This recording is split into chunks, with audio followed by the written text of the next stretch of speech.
The Last Days. The Mahaparinibbana Sutta of the Digha Nikaya in the Pali Canon gives us a very full, moving, indeed very beautiful account of the last months, weeks, days, hours of the life of the Buddha. And I want to share something of that time with you in this last talk, in this series of talks on the Buddha. So the Buddha had spent the last rainy season in a small village called Baluva, near the city of Vaishali. He was 80 years old. He'd been wandering and teaching for 45 years. During this rainy season, he became very ill with dysentery, so his body was racked with severe pains, and he came very close to death. Wishing to still say a last farewell to his disciples, he suppressed the illness through an act of will and slowly began to recover. Eventually he was able to get up and go and sit outside in the sun for a while. Ananda, his companion of the last 25 years, was greatly relieved to see the Buddha up again. He said he'd feared it would be the end and had only been able to comfort himself by knowing that the Buddha would want to see his disciples again. The Buddha gently chided him at these words. What more does the community expect of me? I've taught all that I know. There's no closed fist, no secret teachings still to be revealed. He described his body as like an old farm cart, just held together by wire and string, beyond repair, liable to collapse at any moment. Only when he entered into deep meditation and withdrew his mind completely from the body was he ever free of pain.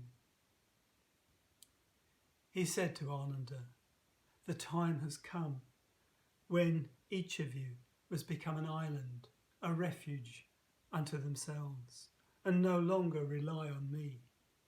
You must take the Dharma, the truth, as your refuge, and devote yourself wholeheartedly to realizing it for yourself.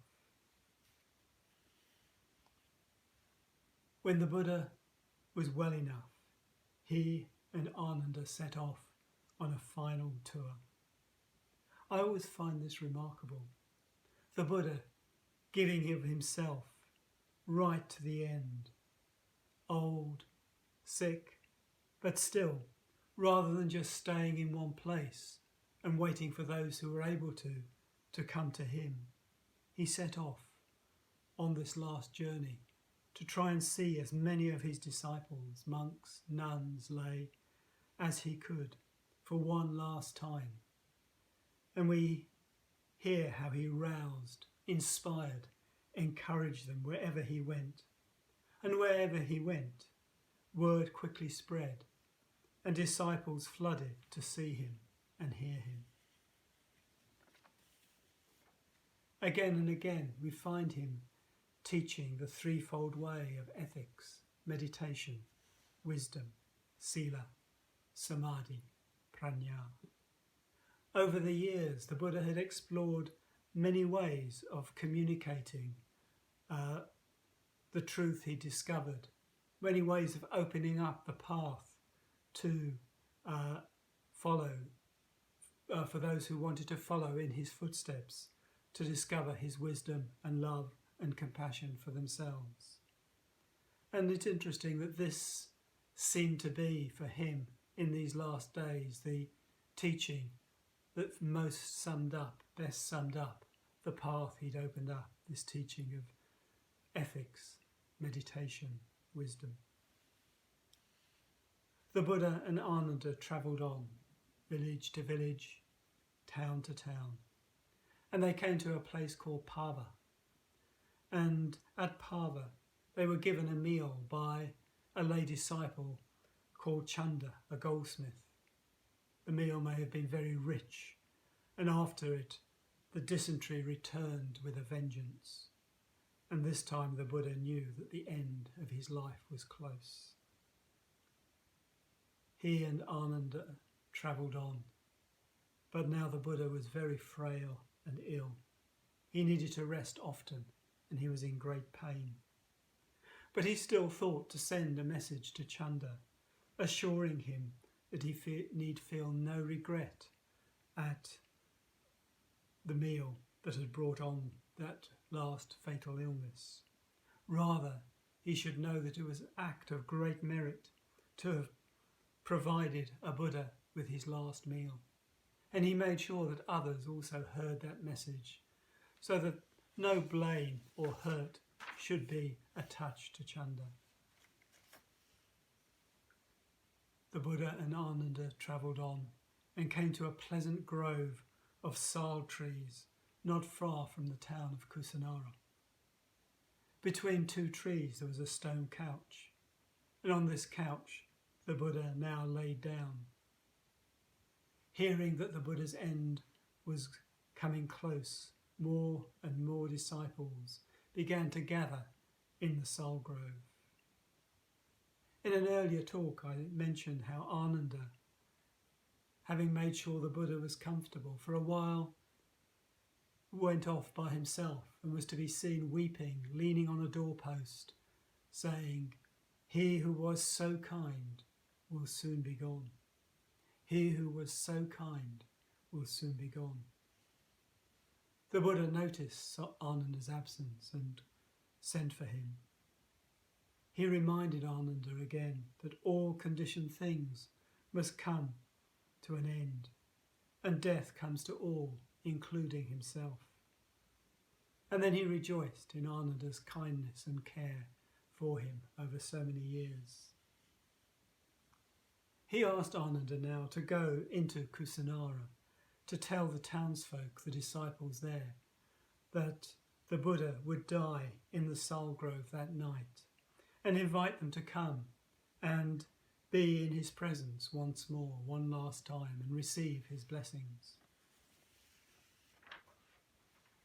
The townsfolk came in crowds, far more than were expected, so Ananda arranged them in family groups and presented them in those groups to the Buddha. Eventually, all who come had enjoyed the blessings of the Buddha and returned back to their town. Meanwhile, a wanderer called Subhadra had heard that the Buddha was dying. He hurried to the sal grove to ask for a teaching, wanting to seize this last chance to learn from the Buddha. But Ananda told him, "Sorry, you're too late. The Buddha is tired and weak. Too late." Subhadra persisted, but Ananda was adamant. "Too late, too late." But the Buddha overheard the conversation between Ananda and Subhadra, and he called to Ananda, "Let him come, let him come." So Subhadra came. He talked with the Buddha. They got straight down to the heart of things. Subhadra quickly grasped the essence of the Buddha's teachings and asked to become his disciple. Usually there was a probationary period of 4 months for those who'd followed other paths before they could be ordained as disciples of the Buddha. Subhadra declared that he'd happily wait 4 years if he needed to become a disciple of the Buddha.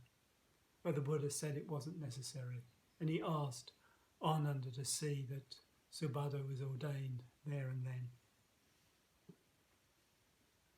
The night was progressing. The Buddha gave various practical instructions, how the monks were to address each other when he was gone and so on. And one surprising instruction was to do with a monk called Channa. Channa had been born on the same day as the Buddha and had been his charioteer back in the days before he went forth. He'd early on become a monk, disciple of the Buddha, but there'd been a lot of pride in Channa. He'd used to speak of our Buddha, our doctrine. And over the years, he seemed to always be getting into disputes and difficulties. So the Buddha now instructs the monks that to have nothing to do with Channa. They're not to speak to him, they're not to advise him, they're not to instruct him.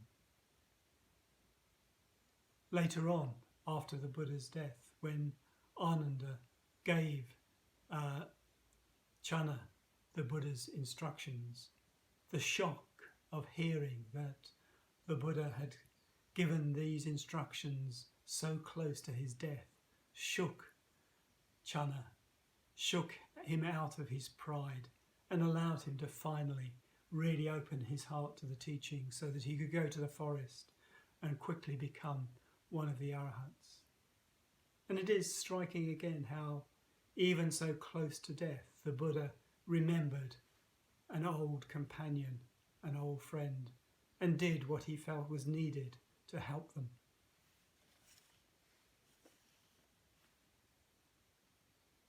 The Buddha asks Ananda now to address all the monks and disciples assembled there. He says, ask them if anyone has a question for me. They should take this last opportunity. He didn't want anyone to have any regrets that the Buddha had been there and they'd missed the opportunity to ask an essential question. 3 times that offer was made and all present remained silent. But the Buddha really wanted to make sure. He said, if anyone has a question and they're a bit too embarrassed to ask, they don't want to trouble me, well, let them ask a friend. Let a friend ask for them. Again, there was silence. The Buddha was satisfied he'd done all that he could do. He gave his followers a final exhortation. It is of the nature of all conditioned things to decay. With mindfulness, strive on. Apamadena sampadeta. And now he entered into deep meditation. He let go of his old sick body. He let go of this earthly existence. The Buddha died.